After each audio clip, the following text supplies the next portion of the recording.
It's 7 o'clock, so I will start. My name is Josephine LoRe, and I'm coming to you as part of the Writers Guild of Alberta online reading series. And this evening we're here with Joanne Morcom, who has recently published a collection of haiku entitled Big Blue Sky, Haiku and Reflections. And I would like to start with an acknowledgement of the land, which I'll be reading from my screen. Here it is.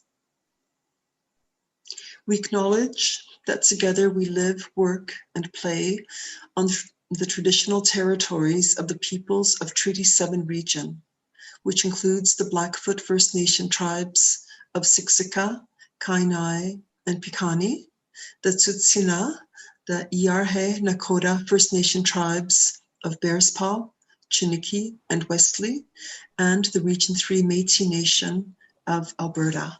And so we're coming to you from Mohkinstsis, which is the name for this area and this city. Joanne, I'll be reading your bio as an introduction. Joanne Morcom is a Calgary poet, indie publisher, book reviewer, workshop presenter, and author of 5 poetry collections, including her most recent collection, Big Blue Sky Haiku and Reflections, which consists of 20 of her haiku paired with reflections and writing tips. In 2020, she was a judge in a haiku contest sponsored by Lougheed House in Calgary, along with myself, Josephine LoRe, and Sean Hunter. She is a founding member of the Writers Guild of Alberta, Haiku Canada, Tanka Canada, and was one of the founding members of the Calgary Magpie Haiku and Tanka Poets, along with Bruce Ross and Devar and Leslie Dahl back in 2001. Joanne is also a social worker and a certified laughter leader and joyologist with the World Laughter Tour. She's a firm believer that laughter is the best medicine, followed closely by creative pursuits such as poetry. Thanks, Josephine. And I'd also like to thank Sadie McGilvery, Dorothy Bentley, and the WGA for giving me the opportunity to participate in this wonderful online reading series. So the format is going to be question and answer. I'm going to ask Joanne a series of questions that we've shared in advance, and for some of her answers, she will be reading from the haiku in her booklet or with the reflections. So the first one is, what draw you first to Japanese form? Well, I don't remember studying haiku in school, but I do remember reading classic Japanese haiku translated into English and admiring them for their conciseness and their ability to create unforgettable word pictures. Thank you. And the next question you've actually already answered, what it is about haiku that you like. So you spoke about being concise and evocative. Who were your first teachers with haiku, and where do you draw what haikuists have inspired you in your own crafts? Yes. Well, of course, the traditional Japanese haiku masters, Basho, Busan Issa, and Shiki. I'll read Basho's famous Frog Pond haiku shortly. Here's one of haiku, and it's written in English in 17 syllables over 3 lines. What a pleasure, wading the summer stream, sandals in hand. And here's one by Issa. The frog looks at me with a sour face. And here's one of Shiki's. The temple Buddha, in the distance, the June sea. By the way, those haiku are taken from the book, The River of Heaven, edited by Robert Aitken, and I assume he was the translator. I like to give credit to the translator, of course. Yes. Nice. For those who are listening who are not very familiar yet with haiku, haiku is in itself a type of enigma, or there's a juxtaposition often. The brevity of it, because it is contained in 17 syllables or less, and the complexity. So do you want to speak about the challenges or the effectiveness of these two elements, the brevity and the complexity, and how they work hand in hand? Yes, well, haiku are very brief and simple at first glance, especially when compared to longer poetic forms. Yet, because they describe what's happening during a particular haiku moment, that also expresses the poet's philosophical mood and encourages reader response, they can be quite complex. And this is evident in Basho's well-known haiku, which is Old Pond, a frog leaps in, the water sound. So a quiet old pond is energized and brought to life by a lively young frog, which is the poet and intrigues the reader. That's probably the first haiku I ever read, by the way, and I was immediately intrigued by it. Yes. Nice. So deceptively simple, like the frog, like a frog pond, a frog pond itself.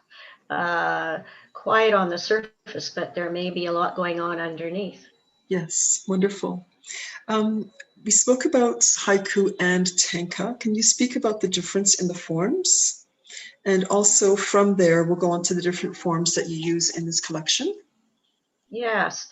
Well, as you know, or most of you know, haiku is written in 17 syllables or fewer over 3 lines. And generally there's a nature or season reference. Tanka are 31 syllable poems written over 5 lines. So they're considerably longer than a haiku. Both are Japanese in origin. And actually the tanka is much older than the haiku. Yes. So it could be said that the haiku evolved from the tanka, although today the haiku seems to be much better known than tanka. And tanka tend to be more lyrical than the haiku, perhaps because they're longer. Yes. So I do write some of those as well.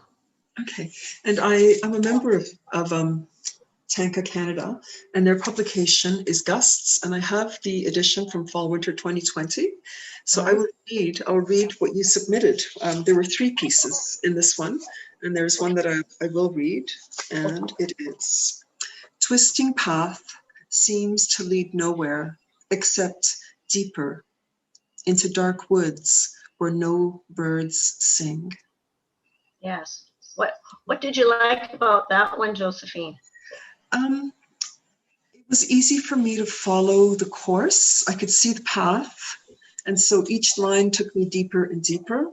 There was a path. It seemed to go nowhere, except it got deeper, and then it got darker.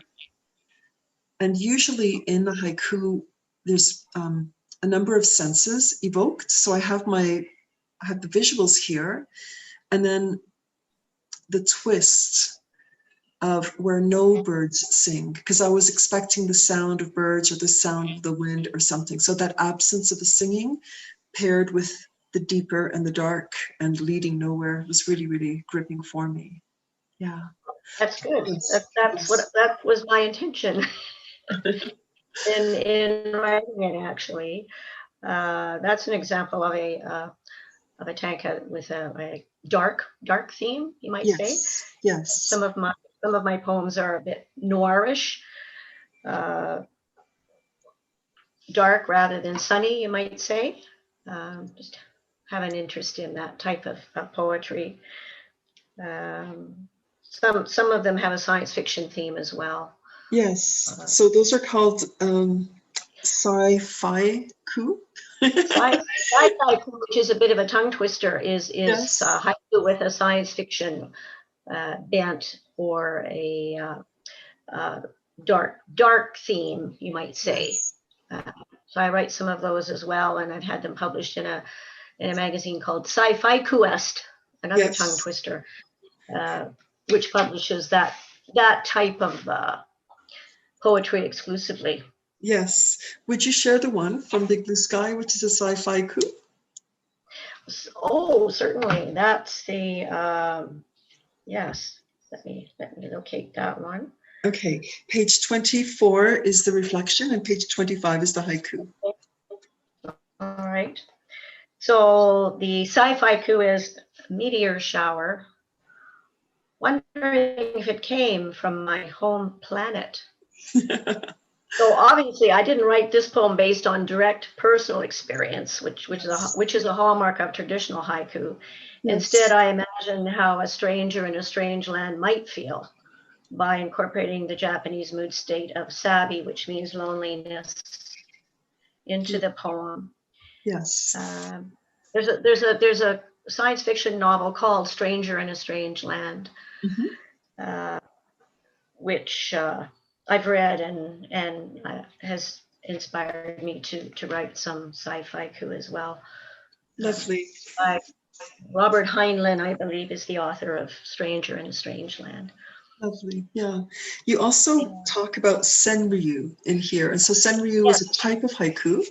Can you explain to those who are not familiar with that what senryu is? Senryu is, well, at the risk of oversimplifying, I'd say it's haiku without season words. The focus is on human nature rather than Mother Nature. And they're often humorous because they focus on human activities. And of course, people can be quite humorous in their activities. Yes. I was struck by the one on page 21, the thrift store. If you could share that one with us. Oh, yes. Yes. Now, this one is based on direct personal experience. Thrift store, the mannequin wears a mink stole. Here I narrow the focus from store to mannequin to fur piece. I also use wordplay, as the word stole suggests something stolen from an animal, that is its fur. Yes. Also, thrift sounds a bit like theft, an echo of stolen. When I saw the mannequin wearing the fur piece, I was quite surprised. It wasn't something I expected to see. And I actually laughed when I saw it. So that was my aha haiku moment. Yes. And again, the juxtaposition, because you wouldn't expect there to be fur in a thrift shop. Usually that's a luxury shop. Yes. Oh, no, there it was. Yes. I should ask you if the mannequin was wearing anything else or just the stole. Well, I'm sure she was wearing probably a vintage dress of some kind. Yes. Yes. Actually quite striking. Yes. I'm sure. As a dedicated thrift store shopper, I come upon unexpected things like that. And so I've written a few haiku with a thrift store theme. Yes. Another motif that I noticed is the use of color, the specific naming of color within your haiku.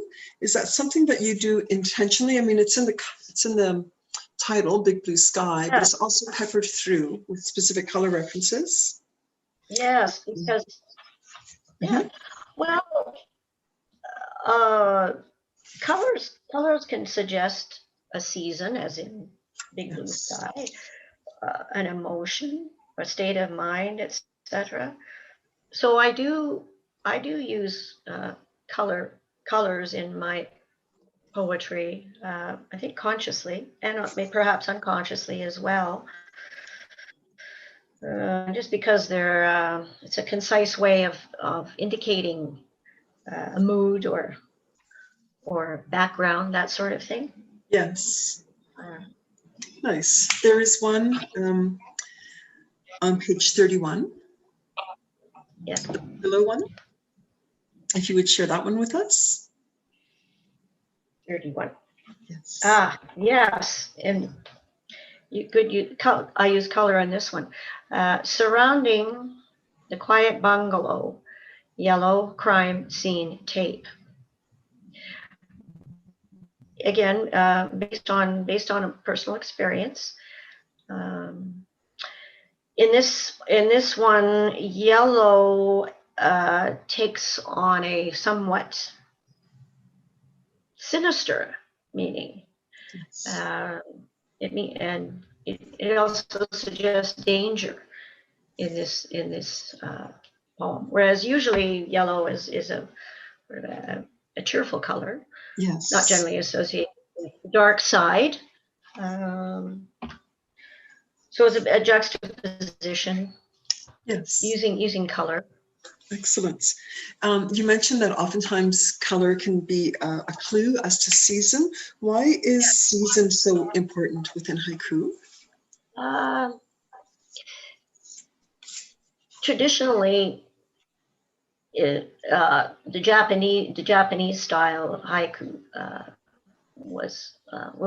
the Japanese haikuists were very conscious of season words, and they had all kinds of season words that they would use in their haiku. Like, for example, cherry blossoms to represent spring, leaves to represent either summer, snow to represent winter, Yes. that sort of thing. Yes. So season words imply a state of mind or a mood without actually stating it. Yes. There were two that had the season words in them, and I felt in both that you really had mastered that whole concept of the complexity and richness. Page 9. Yes.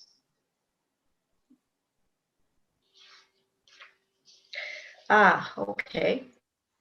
Yes. Here's a haiku that uses color to suggest season, and two colors actually. First day of spring, on evergreen green branches, inches of snow.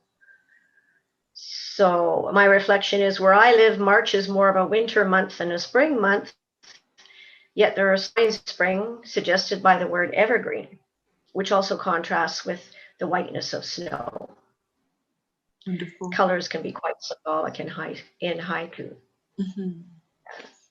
And I found the next haiku as well on the following page, page 11. It took something very traditional, the cherry blossoms for spring, and you gave it a twist as well. A very appropriate twist. Yes. Yes.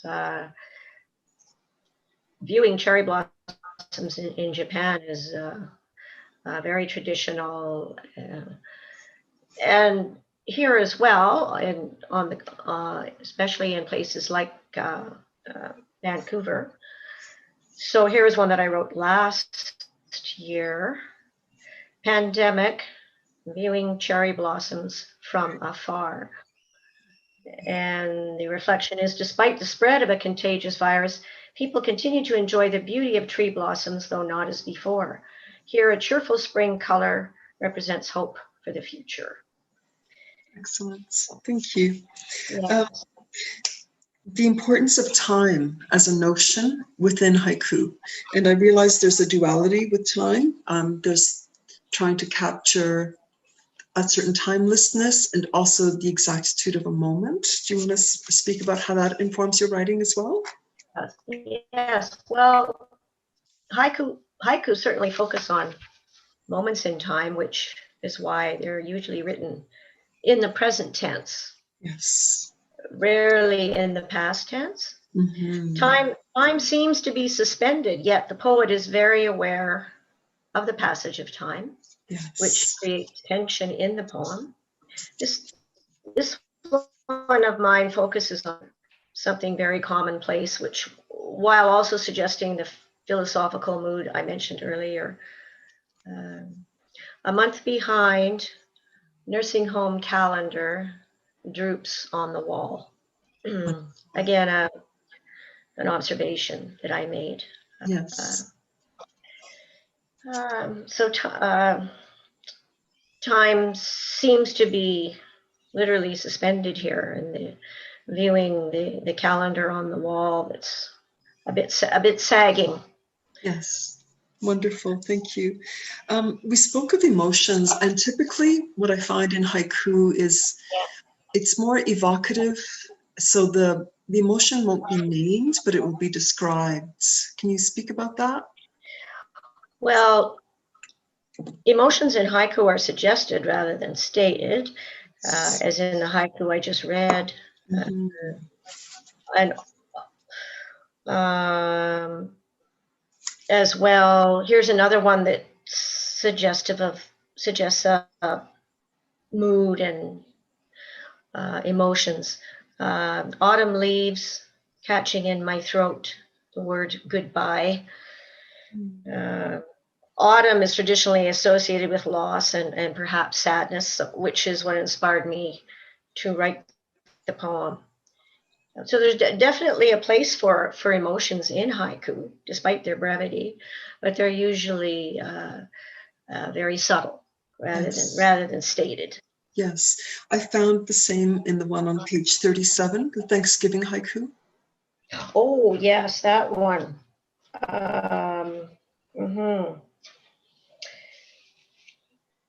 Thanksgiving 1 year ago, pardon me, 1 year ago, widowed. So this haiku illustrates the importance of a strong third line, even if it consists of only one word. Yes. In this case, widowed. And widowed, of course, suggests loss and sadness. Yes. So again, there's quite a juxtaposition, because the first line, the first word, Thanksgiving, evokes gratitude and evokes family gatherings and evokes tradition. And you really do a wonderful job of taking something that we thought we knew and twisting it and letting us see it and feel it in a different way altogether.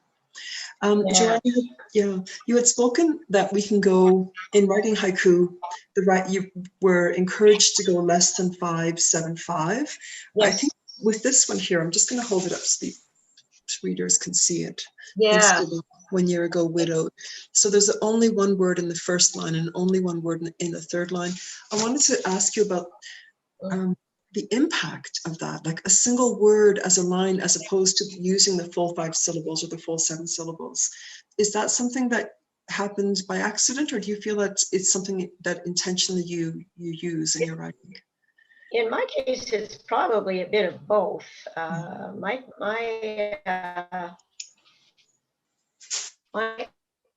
haiku tend to be is only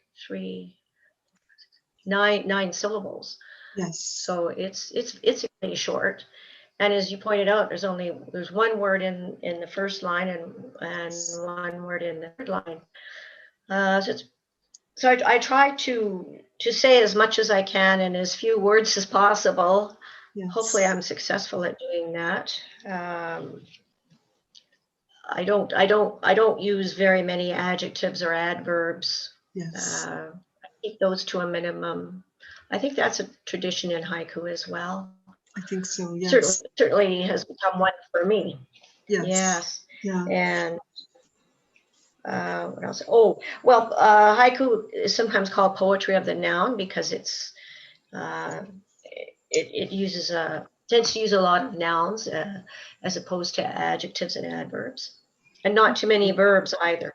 Yes, wonderful.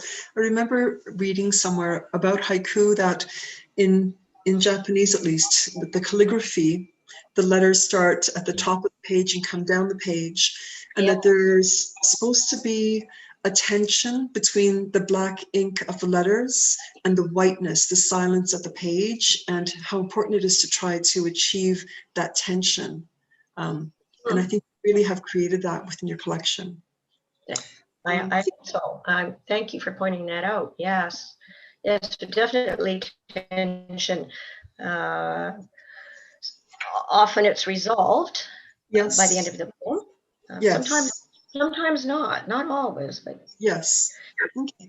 And if you don't mind, I know that you are doing a workshop this summer on haiku, but for those that are interested in writing, can you just yeah. give us a quick word about punctuation and capitalization? Because not everybody's familiar with um,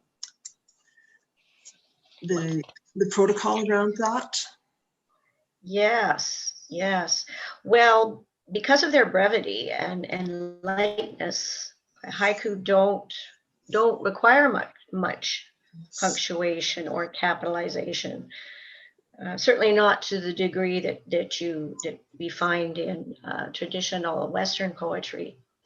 And of course, titles are absent because titles would really weigh them down. Yes. They're unnecessary. And Wonderful. this is true in the traditional, in the Japanese form as well. Okay. Thank you. Um, you evoked some concepts in your haiku. So when I received the collection, I read it twice. The first Oh, time, I think I read the foreword and the introduction, and then I read right. each haiku straight through. And Okay. I literally ignored the reflection on the opposite page because I wanted the haiku to speak to me. And the second Huh. time I read it with your reflections. And I learned quite a lot from you about yugen, sabi, wabi. Can you talk about these things? Yes. So you can, and I hope I'm pronouncing these words correctly, uh, as a non-Japanese speaking person. Yes, yes, we're Yugen doing our best. suggests mystery about the nursing home calendar. Mm, Uh, why is it a month behind, and why is it drooping on the wall? The reader must figure it out for herself or himself. yes, So I like to think that the reader actually completes the poem. yes. Sabi suggests loneliness, as in some that I've already read, and Mhm. wabi suggests frugality, and that comes into play in some of my poems as well, especially one about the corral, which I'll read for you now, Yes, just to illustrate sabi and wabi. Uh, the old corral corrals a snowdrift. Uh, so hopefully that creates a word picture of a lonely scene, an abandoned corral that uh, has no function anymore except to enclose the snowdrift. yes, And it's very short. It's far fewer than 15 syllables. Nine, nine syllables again. So. yes. Thank you. Um, People who are traditional poets or who read traditional poetry might be wondering, well, what happened to things such, sorry, my cat's visiting, what happened to things such as Oh, yes.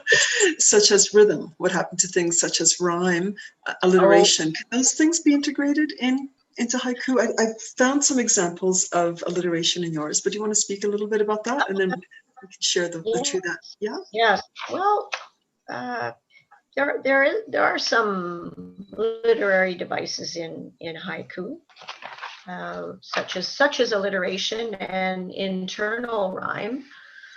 Um, it's certainly not unheard of. Uh, I don't use a rhyme scheme Mm-hmm. myself. Mm-hmm. Um, here's um, here's one that uses alliteration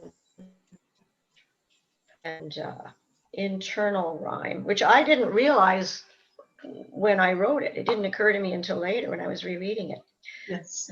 Loon Lake, awake for hours, counting stars. Uh, so, as I say in the reflection, the alliteration and the internal rhyme hopefully add a poetic touch, but not too much. Yes. just a very light touch. Yes. I And found, the repetition of L and lake and awake, which I didn't realize rhymed until later. yes. So that was unconscious on my Yes. part. And if you could read the one on page 15 as well, downpour, I found examples there of alliteration as well. Oh, okay. Sure. Oh, yes. Downpour, the dirt road deepens. So yes, repetition of D. Yes. And also at the end of road. I just realized that. Yes. Again, a very short one. There's no punctuation whatsoever, adjectives or adverbs. It's pretty stark, actually. And as I say in the reflection, what makes it memorable, I hope, is the image itself with a hint of danger and the alliteration in all 3 lines. Nice. Nice. You had mentioned the aha moments, or the twist ending. Can you talk a little bit about that within haiku, that element of surprise or unexpected? Yes. Well, for example, in the thrift store haiku, the sight of a mannequin wearing a mink stole is unexpected and surprising. Yes. At least it was for me. As I said, I actually laughed, which was my aha moment. And I think a surprise at the end is almost like the punchline of a joke. So Yes. it adds interest and emotion to the haiku, because the reader is surprised and hopefully pleased as well. Nice. I At the found end. this. Yes, I found the same with the graveside, page 45. With that one, if you'd read that one. Sure. Frozen ground, a graveside service delayed to spring. I incorporated 2 seasons, winter and spring here. Yes. And as I said in the reflection, although spring is a season of renewal, it may also involve remembrance and reflection. So clearly we don't live in a black and white world where winter always means sadness and springtime always means happiness. Yes. Sometimes the opposite can be the case. Yes, excellent.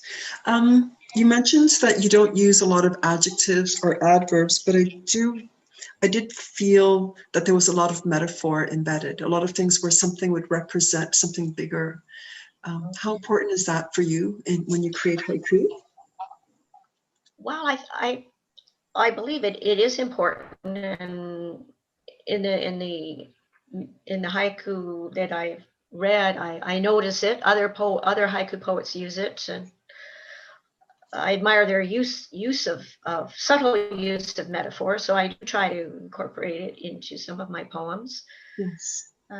For example, in the Thanksgiving one, as you pointed out, Josephine, there's a comparison between a holiday celebration with a time of loss and sadness. Both suggest different philosophical moods, Yes. and could be interpreted as slightly metaphorical. Yes.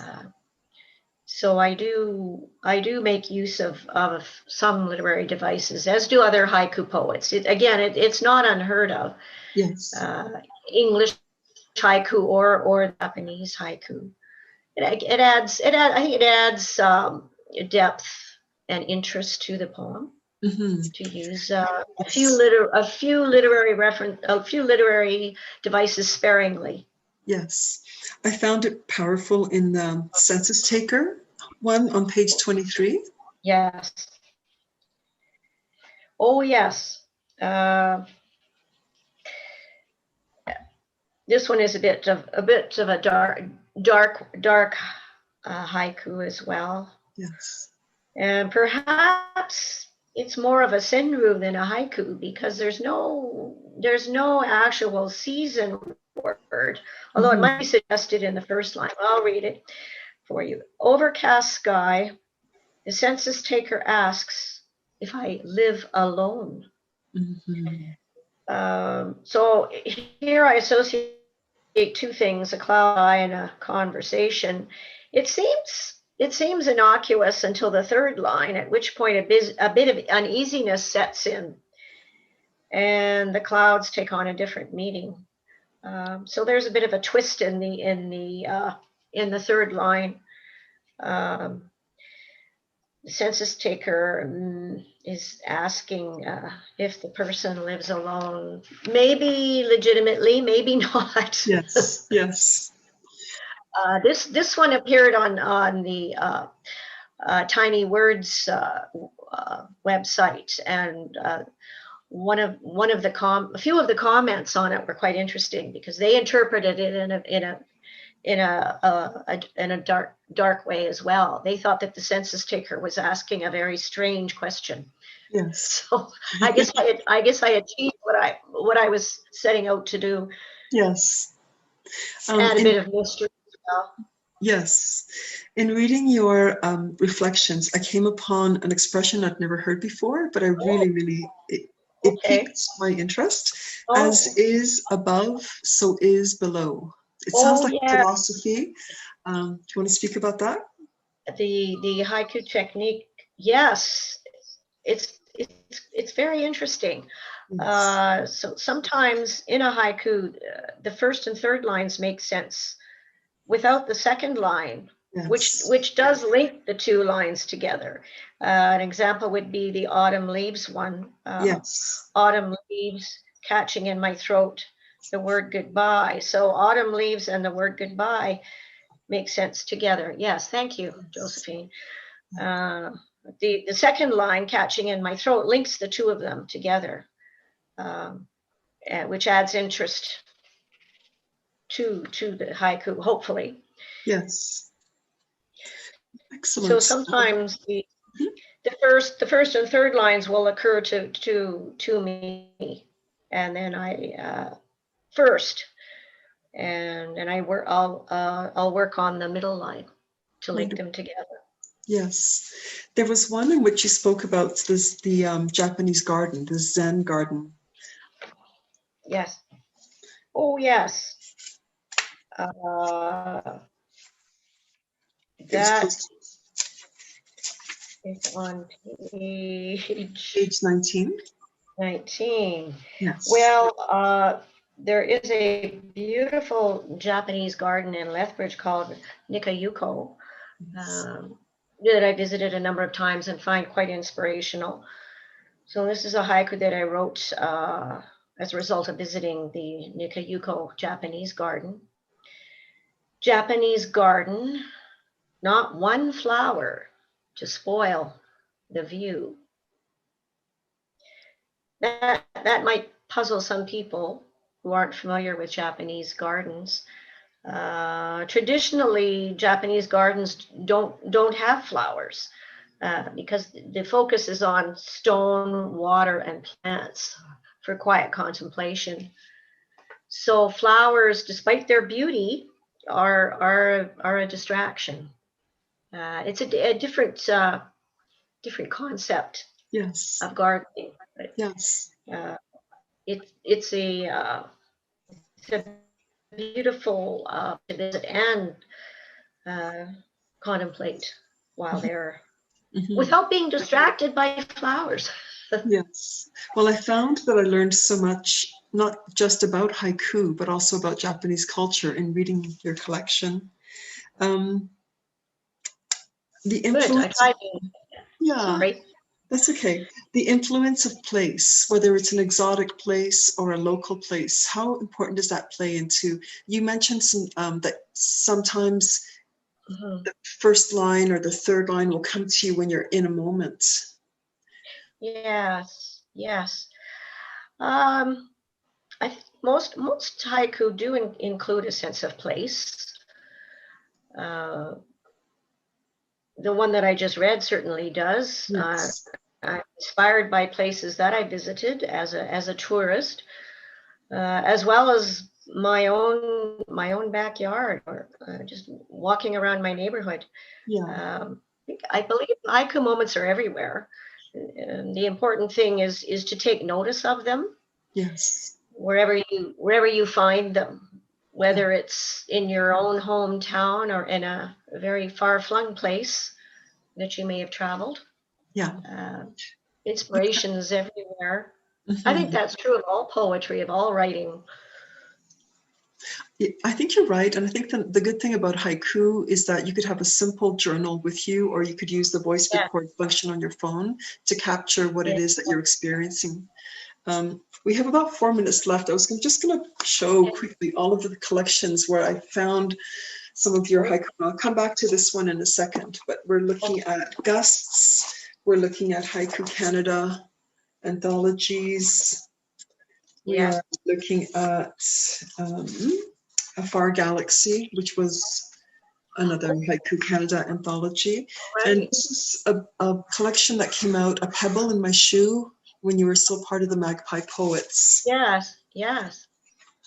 Uh, That's an interesting collection. Mhm. yes, and I'll just share one from here. Okay. In the leaf pile, a bright blue feather catches the lights. Yeah. So again, that sense of Yes, surprise and unexpected. very Um, much so. yeah, Yeah, just happened to see it as I was going for a walk, and it yes, caught me by surprise. yes. I think what really, after I read it the second time through, what I felt about your collection is like haiku. It's brief, but it's very, very dense and rich and evocative. And I think it's just a wonderful little collection. Um, You're going to be presenting this summer at When Words Collide. Do you want to speak about Yeah. that? Yes, that's an annual literary conference held in Calgary in August. This year it will be online. So I'm presenting 3 workshops, one about haiku, one about tanka, and one about the importance of laughter and humor as a means to creativity. Uh, I, I call that one keep laughing. So hopefully those will be interesting and attract some people. If Yes. I don't believe registration is full yet, so it's just a matter of Googling When Words Collide to register for those. And it's free this year because it's all Yes. online. So Yes. hopefully more people will sign up. Wonderful. And Nice. I'll see you there, perhaps. I think Yes. you'll be there as well, Josephine. Yes, I'll be presenting as well. Yes. And Hmm. I would love to come to your workshops. And in terms of your own personal writing, you've got some projects on the go? Yes, because of my interest in humor, I'm working on writing some humorous haiku or senru, and perhaps including them in a collection or maybe even an anthology of humorous haiku. I think we all need humor and laughter in our lives, especially now in Yes. the age of a pandemic. We need to laugh as much as possible. Laughter is the best medicine. I think that's true, as true today as it was years ago. Yes. Uh, And as we very much. wrap up, if any of the listeners are interested in getting a copy or copies to gift to other people, where can they get a copy and how can they contact you, Joanne? Oh, I would invite people to just contact me at my email address, which is morcomj@telus.net, or my website, which is joannemorcom.ca. Uh, and I'd be pleased to provide you with a copy of that one and my other books. Wonderful. And Thank you as so much. well, I'll perhaps see you at When Words Collide. Or Yes, yes. Thank you very much for this. And thank you to the Writers Guild of Alberta for their online yeah, reading series. thank you, Okay, have a good evening. thank you. You You're very too. welcome. Thanks. Take care.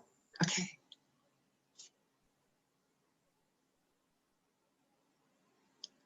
I received a message that there were no questions from the audience. So Oh, I have been checking. Yeah.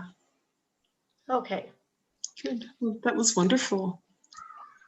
Yeah, that flowed very well. Mm-hmm. Thank you so much, Josephine. Oh, it was my pleasure. My pleasure too. And it was fun. Mm-hmm. Mm-hmm.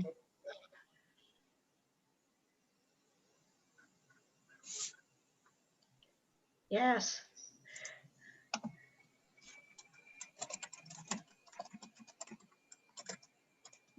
Sending a message now to Dorothy with the Writers Oh, Guild to see if there was anything else. okay. Okay. That went fast, didn't It it? did. It did. Yes. Wow. Dorothy sent me a message when there was 10 minutes left, and I thought, oh my goodness. I had gotten to the end of the first page of questions, but there was still the second page. We But were having a really, really good conversation. yeah, it was great.